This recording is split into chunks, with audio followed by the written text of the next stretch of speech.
주 예수 그리스도로부터 은혜와 평강이 함께 하시기를 축복합니다. 오늘은 마태복음 14장 22절에서 33절의 말씀을 봉독하겠습니다. 예수께서 즉시 제자들을 재촉하사 자기가 무리를 보내는 동안에 배를 타고 앞서 건너편으로 가게 하시고 무리를 보내신 후에 기도하러 따로 산에 올라가시니라.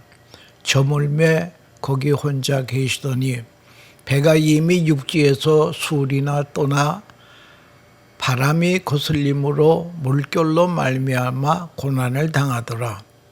밤 사경에 예수께서 바다 위로 걸어서 제자들에게 오시니 제자들이 그가 바다 위로 걸어오심을 보고 놀라 유령이라 하며 무서워 소리 지르거늘 예수께서 이르시되 안심하라 내니 두려워하지 말라.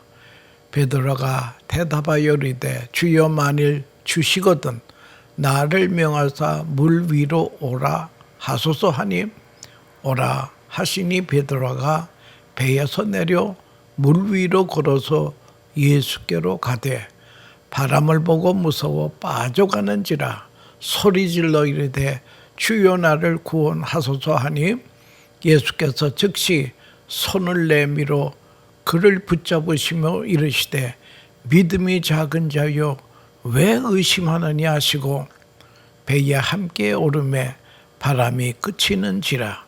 배에 있는 사람들이 예수께 절하며 이르되 진실로 하나님의 아들이로소이다 하더라 라고 하는 말씀을 가지고 두려움을 극복하는 길이라 라고 하는 주제로 말씀드리려고 하는 것입니다.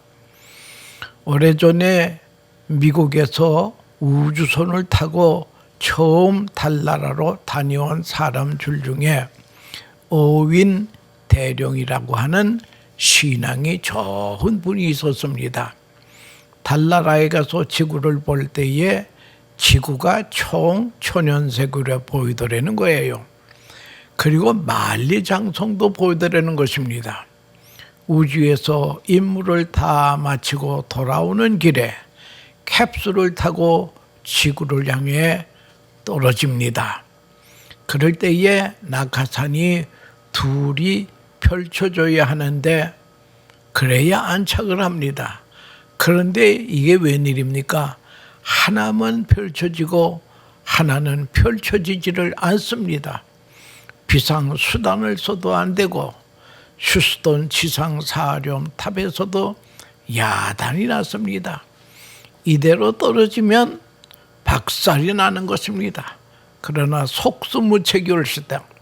이때에 탑승원 전원이 딱 한마디를 하는데 기도합시다. 하나님께 기도하는 길밖에 다른 길이 없었다고 하는 것입니다. 휴스턴 사령탑에서도 기도합니다. 그런데 이상한 현상이 발생했는데요. 느닷없이 땅에서 회오리 바람이 일어나 치솟아 오르는 것입니다. 그 바람을 맞으며 서서히 둘 터진 것과 같은 속도로 안전하게 떨어질 수 있었다고 하는 것입니다. 이 간증을 오윈 대령이 했습니다. 그는 누가 뭐래도 그것은 기적이었고 회오리 바람이 자연히 생긴 것이 아니라 우리의 기도의 응답으로 하나님께서 보내주신 것이라고 강력하게 간증합니다. 우주를 나는 것은 사람이 하는 줄 알았는데 알고 보니 하나님이 하시는 일이라고 간증합니다. 모두 얼싸안고 하나님께 감사했다고 하는 것입니다. 우주선은 휴스턴 사령탑에서 조종하시는 줄 알았는데 하나님이 하늘에서 원격 조종을 하신다. 리모트 컨트롤을 하나님이 하신다고 하는 것입니다. 여러분, 이 지구상에서 제일 큰 서점이 무엇인가 하면은 아마존.com이 열시다. 인터넷 서점이 열시다. 여기서 제일 많이 팔린 책이 지글로 교수의 정상에서 만납시다. See you at top. 이 책입니다. 그 책에 아주 감동적인 스토리가 많이 있어요. 그 중에 하나가 17년을 전응하러 살았던 한 천재에 대한 이야기입니다. 빅토라고 하는 소년이 한 번 실수하고 선생님으로부터 꾸중을 들었습니다. 이 소년이 누구냐? 정체의식에 대한 결정적인 말을 들었습니다. 선생님이 너 같은 전능아는 공부할 필요가 없다.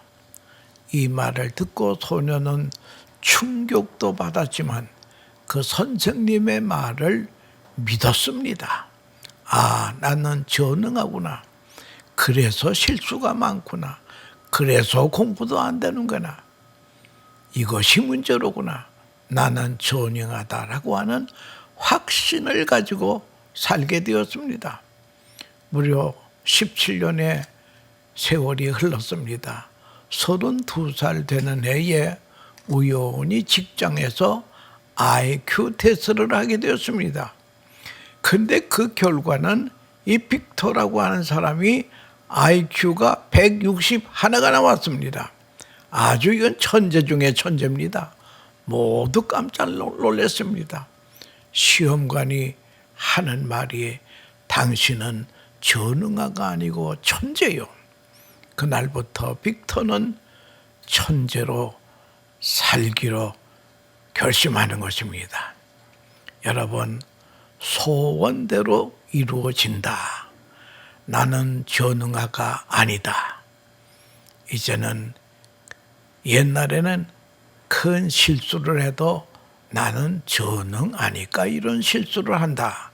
그런데 이제는 천재라고 하는 확신을 가진 다음에 큰 실수를 해도 나는 천재이니까 이런 실수를 한다. 천재는 책도 많이 봐야 된다. 그래서 그는 책도 많이 보았습니다. 천재는 귀한 물건을 발명하기도 해야 된다. 그래서 그는 발명 특허도 많이 얻었습니다. 성경 멘사 클럽이라고 하는 천재들이 가입하는 그런 그 모임이 있는데요. 그 클럽에 이 사람이 회장까지 했다는 거예요. 나 자신에 대한 믿음 한번 우리가 평가해 보십시다. 성경에도 여러 군데 네 믿음대로 될지어다. 예수님께서 자주 쓰시던 말씀입니다. 네 믿음대로 될지어다. 나 자신에 대한 믿음이 귀하다고 하는 것입니다. 오늘 본문 31절에 예수님은 제자들에게 믿음이 적은 자요 왜 의심하느냐라고 말씀하셨습니다. 오늘 본문은 제자들이 배를 타고 디베라 바다를 건넙니다. 그런데 이 항해에서 제자들은 몽땅 두려움에 사로잡혀 있었습니다. 여러분, 그래서 이 사건을 가지고 두려움을 극복할 수 있는 길이 뭐냐? 또 두려움이 생기는 이유는 뭐냐? 이걸 우리가 잘 알고 두려움을 대처하는 승리자가 되어야 된다라고 하는 것입니다. 제자들이 큰 풍랑을 만났습니다. 여기는 제자들의 고향이 올시다. 그들은 바다에 대한 익숙한 사람들입니다. 본래 그들이 어부 직업이었으니까요. 바다도 잘 알고 노를 저는 법도 잘 압니다. 그런데 이제는 죽게 되었다고 벌벌 떱니다. 풍랑과 인간은 비교가 안 된다라고 하는 것입니다. 풍랑의 정도가 이 정도면 위험하다는 그걸 잘 압니다. 인간의 한계를 벗어난 심각한 상태일시다. 이렇게 되면 죽는 것도 잘 아는 제자들이었습니다. 자연스러운 일을 자연스럽게 받아들이지 못하는 것이 오늘날 우리의 문제라고 하는 것을 알아야 됩니다. 여기에 인간의 고통이 있습니다. 여러분, 사람이 죽는 것은 이상한 것이 아니에요. 당연한 것입니다. 언젠가는 내 차례도 올 줄 알고 있어야 됩니다. 이런 당연한 일을 받아들이지 않는 것이 우리 인간에게 고통의 문제를 가져다 주는 것입니다. 풍랑은 바다에 있도록 되어 있는 것입니다. 풍랑이 일어난 것은 과학적입니다. 당연한 현상입니다. 그런데 이 제자들은 당연한 이 상황을 수용하지 못하고 죽는다고 불안에 떨고 있어야 됩니다. 그러니까 이 두려움을 극복하는 첫 번째 길은 무엇인가 하니 자연의 모든 형상을 겸허히 받아들이고 수용하는 것입니다. 그거로 끝난 것이 아니라 이 풍랑을 위해서, 두려움을 위해서 기도해야 됩니다. 왜 사람은 자연 현상 앞에서 두려워합니다. 의식이 있다고 하는 것이 문제라는 것입니다. 죽은 사람은 말이 없습니다. 걱정이 없습니다. 산 것 때문에 걱정이 된다는 거예요. 풍랑에 대한 의식, 지식 때문에 제자들은 두려워하고 있습니다. 여러분, IQ가 90 이하로 밑도는 사람은 절대로 자살하는 법이 없다는 거예요. 그쯤 되면 걱정도 없습니다. 죽을 때 죽더라도 조용합니다. 여러분, 죽음도 의식 없이 맞아들여야 된다는 거예요. 똑똑한 사람, 머리 좋은 사람, 지레 생각하다가 어려움을 당하게 된다는 거예요. 미리 생각해서 미리 지쳐버리는 것입니다. 생각이 많은 사람은 걱정도 많다는 거예요. 똑똑한 사람이 먼저 절망한다라고 하는 것입니다. 6.25 때 피난 가는 어머니 등에 업힌 아기는요, 정신없이 잡니다. 어머니는 불안해서 피난을 가고 있지만 아기는 편안합니다. 왜 그렇습니까? 아기는 뭘 모르거든요. 인간의 그 지식이라고 하는 것이 사람을 걱정거리로 만든다고 하는, 절망에 들어가게 한다는 거예요. 제자들은 바다에 대한 지식뿐 아니라 많은 경험도 가지고 있습니다. 그러니까 더 불안해졌다는 거예요. 풍랑이 이 정도면 죽게 된다라고 하는 경험, 이런 것이 사람을 절망의 수렁이로 빠지게 한다라고 하는 것입니다. 여러분, 풍랑이라고 하는 것은 합리적이고 과학적인 것입니다. 그런데 이걸 받아들이질 못해요. 오늘도 우리는 아무 걱정 없이 주 안에 있는 나에게 딴 근심 있으랴, 할렐루야 찬송을 부르면 나 주님만 따라가리, 그런 신앙이 귀화되는 거예요. 여러분, 요즘 경제 불황이니 천재지변이니 이 코로나 바이러스 때문에, 팬데믹 때문에 큰일 났다고 세계가 용서좀 치고 있습니다. 여러분, 과거도 그랬습니다. 말세 가더니 좀 잦은 것뿐이죠. 여러분, 이런 것을 당연한 것으로 편히 받아들여야 된다는 거예요. 아는 것이 문제랍니다. 똑똑한 척 하다가 부정의 세계로 빠지고 난다라고 하는 것입니다. 그 다음에 이 무서운 두려움을 극복하는 이유는요, 사람은 좋은 기억을 가지고 있어야 된다는 거예요. 이 실패한 사람하고 성공한 사람의 차이가 뭔가, 이걸 조사해 봤더니요, 성공한 사람은 좋은 기억을 많이 갖고 있고요, 실패한 사람은 섭섭한 것만 기억하고 있다라는 거예요.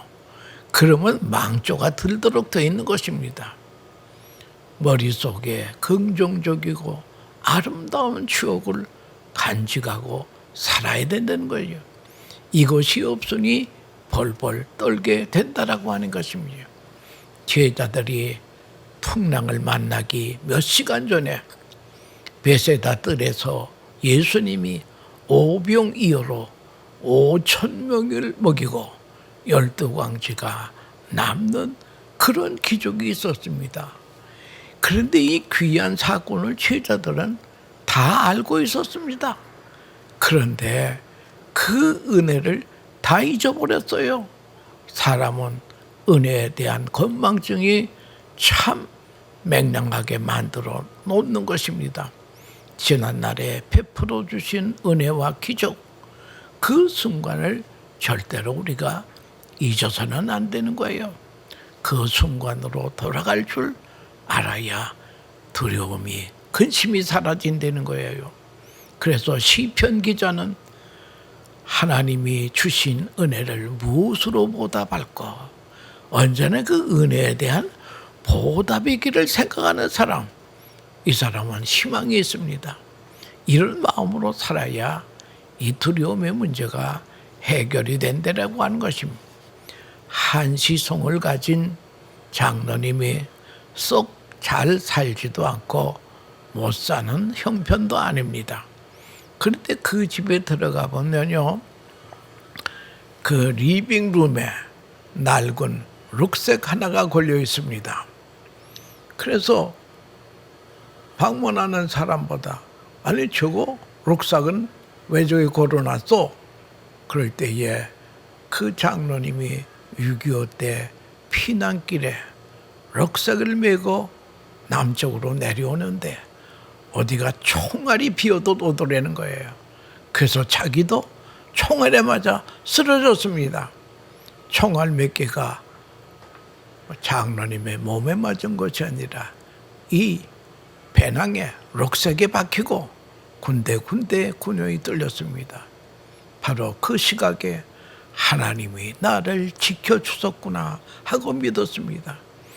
그때 하나님이 함께 하시던 하나님이 오늘도 나를 지켜주신다고 믿었습니다. 그때 받은 장면, 그 은혜를 생각하면 모든 걱정은 안개처럼 사라지더라고 하는 것입니다.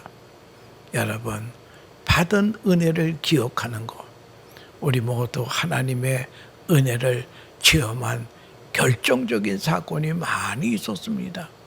이 사건을 잊지 마세요. 광야에서 하나님을 원망하고 불평하는 이스라엘 백성들에게 깨우쳐 주신 하나님의 말씀이 너를 종되었던 애굽 땅에서 구속하신 것을 잊지 말라. 십계명을 주실 때도 나는 너를 애굽 땅 종되었던 집에서 인도하여 낸 너희 하나님 여호와로라. 너는 나 외에 다른 신을 있게 하지 말지니라. 애굽을 나오게 하신 크고 놀라운 기적, 홍해를 육지와 같이 건넜던 그 기적, 그 감격을 절대 잊지 말라는 거예요. 리마인드 해야 됩니다. 그것만 기억하면 오늘의 두려움의 문제는 봄동산에 눈이 녹듯이 다 사라진다라고 하는 것을, 그걸 우리가 알아야 된다는 것입니다. 여러분, 은혜에 대한 망각, 이래서는 안 됩니다. 은혜의 기적을 잊지 않는 것이 오늘의 문제의 해결이 될 길이라고 하는 것입니다. 세 번째로 이 두려움을 극복하는 원인, 이유는, 길은 무엇인가 하면은, 이 제자들이 두려워한 것은 여기 예수님이 안 계시다고 생각했기 때문입니다. 예수님이 지금 배에 계시면 이 풍랑도 문제가 없는데 주님이 이 배에 안 계시다는 거예요. 예수님은 우리의 사정을 알 까닭이 없다는 거예요. 내 눈에 안 보이면 없는 것입니까? 내 눈에는 주님이 안 보여도 멀리서 주님은 이 상황을 다 보고 계시다고 하는 것입니다. 우리 예수님은 역사의 주관자이십니다. 그에게는 모든 것이 가능합니다. 특별히 주님은 내 사정을 자세히 알고 계시다는 거예요. 주님은 산에서 기도하시며 제자들의 형편을 너무나 잘 알고 계시다가 주님은 고난을 당하는 제자들을 찾아오십니다. 그래서 27절에 보면 예수님께서 즉시 이르시되 안심하라 내니 두려워하지 말라. 주님이 오시면 안심이 옵시다. 폭풍이야 있건 말건 간에 주님이 함께 계시면 걱정은 없다라고 하는 것입니다. 여러분, 우리 예수 믿는 게 뭡니까? 여러 가지로 말하는데요. 예수 믿는 그것은 딱 한 가지입니다. 신구약 성경에 기록된 하나님의 약속을 믿는 것입니다. 아무거나 믿는 게 아니에요. 하나님의 약속을 믿습니다. 하나님이 세상을 이처럼 사랑하사 독생자를 주셨으니 누구든지 저를 믿으면 멸망치 않고 영생을 얻으리라. 이게 위대한 약속 아닙니까? 우리 예수님께서 승천하시기 전에 내가 세상 끝날까지 너희와 항상 함께 있으리라 하시니라. 마태복음 28장 20절 말씀입니다. 오늘 성령님으로 우리와 함께 계시다. 이 사실을 믿어야 됩니다. 그래야 편안합니다. 본문 서문에 베드로가 재미있는 행동을 합니다. 베드로는 성미가 급합니다. 주시오던 나로 오라 하소서 하는 그런 말씀을 합니다. 밤 사경에 예수께서 바다 위로 걸어서 제자들이 오시니 제자들이 그가 바다 위로 오심을 보고 놀라 유령이라 하며 무서워 소리 지르오늘 예수께서 즉시 이르시되 안심하라 내니 두려워하지 말라. 베드로가 대답하여 이르되 주여 만일 주님이시거든 나를 명하사 물 위로 오라 하소서 하니 오라 하시니 베드로가 바다에서 내려 물 위로 걸어서 예수께 가되 바람을 보고 무서워 빠져가는지라 소리질러 이르되 주여 나를 구원하옵소서 하니 예수께서 즉시 손을 내밀어 그를 붙잡으시며 이르시되 믿음이 적은 자요 왜 의심하느냐 하는 그런 얘기도 있지 않습니까? 베드로가 확신하는 순간 물 위로 걸었습니다. 용기가 대단합니다. 적극적입니다. 거기까지는 좋았는지 주님의 음성을 듣고 주님만 바라보아야 됩니다. 바다와 물결을 바람과 바다를 보는 순간 결국 무죄에 빠지는 것입니다.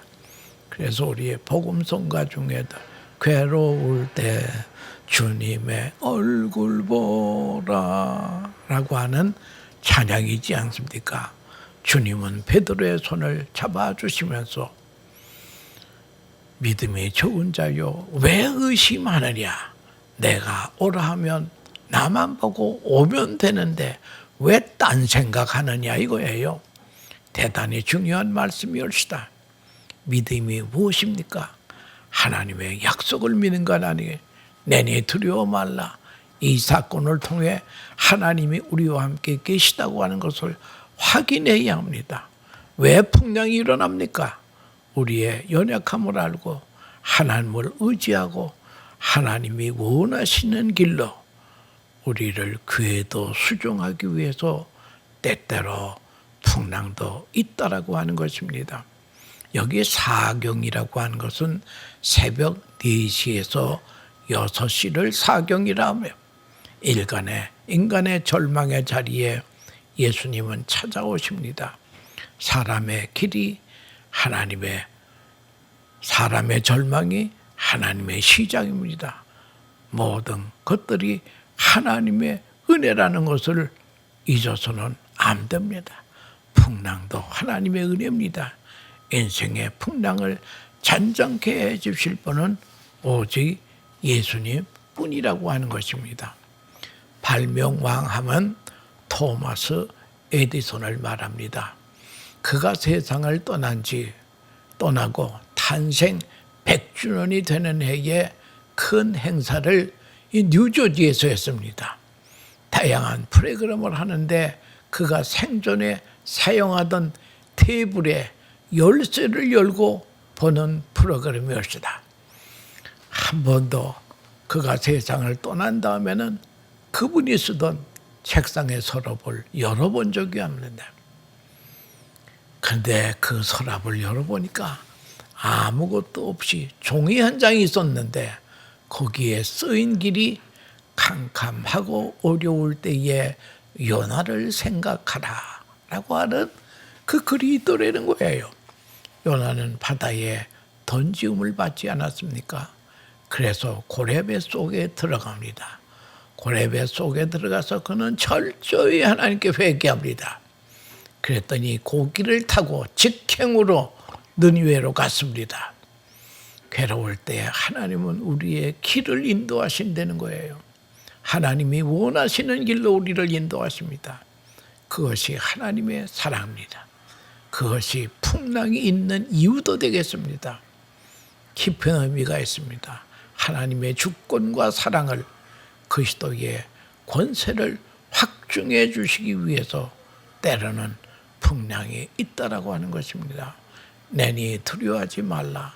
세상에는 두려움으로 꽉 찬 세상으로 시다.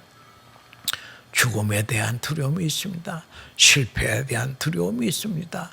진로에 대한 두려움이 있습니다. 미국의 유명한 록앤롤 가수인 엘비스라고 하는 사람 여러분 잘 알지 않습니까? 그 사람이 1935년생이올시다. 저하고 동갑이올시다. 그가 5살 될 때에 어머니가 엘비스를 데리고 점쟁이한테 갔습니다. 그래서 점쟁이가 하는 말이 얘는 43살이면 죽게 됩니다 라고 하는 그런 예언을 점쟁이가 했어요.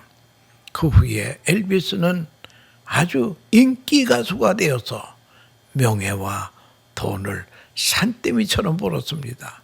그런데 마음속에 43살에 죽는다는 점쟁이의 말이 떠올라서 그는 죽음의 두려움, 공포를 이길 수 없어서 술과 마약에 빠졌습니다.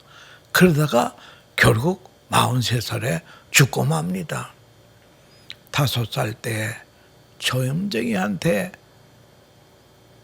들은 말이 이걸 기억하고 있다는 거예요. 만약 그때 엘비스가 점쟁이한테 안 가고 교회에 갔더라면 인생은 달라졌을 것입니다. 두려움과 공포는 인생을 불행하게 만드는 무서운 바이러스라고 하는 것을 그걸 우리가 알아야 될 것입니다. 여러분, 우리가 세상에 살 때에 내 지식과 경험을 버리고 자연 형상 그대로를 수용하고 기도하세요. 기도는 어려울 때만 하는 것이 아닙니다.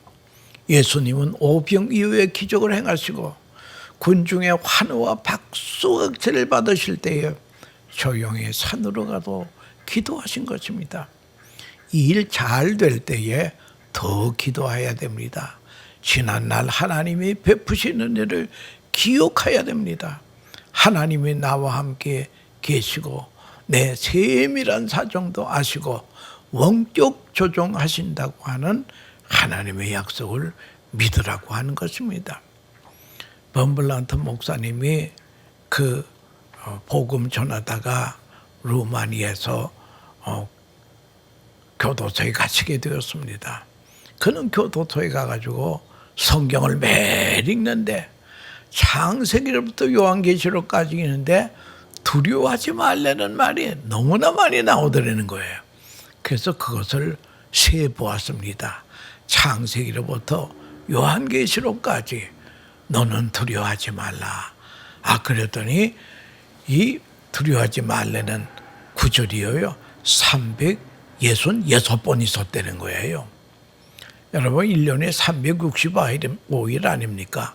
하나가 더 있습니다. 그러니까 하나님께서 아무개 집사야, 아무개 장로야, 너는 두려워하지 말라. 매일 우리에게 말씀하신다는 거예요. 근데 한 번이 더 많은 이유는 가만히 보니까 4년마다 한 번 윤달이 있거든요. 그것까지 계산하시는 하나님. 두려움은 병의 원인도 되고 실패의 원인도 되고 행복을 깨는 무서운 바이러스이기 때문에 우리 하나님께서는 사랑하는 자들에게 두려워하지 말라. 내가 너와 함께함이라. 놀라지 말라. 나는 네 하나님이 됨이라. 내가 너를 굳세게 하리라. 참으로 너를 도와주리라. 참으로 나의 의로운 오른손으로 너를 붙들어 주리라. 여러분 두려움에서 자유함을 얻기를 바랍니다. 예수님만이 두려움의 풍랑의 해결사이심을 알아야 됩니다.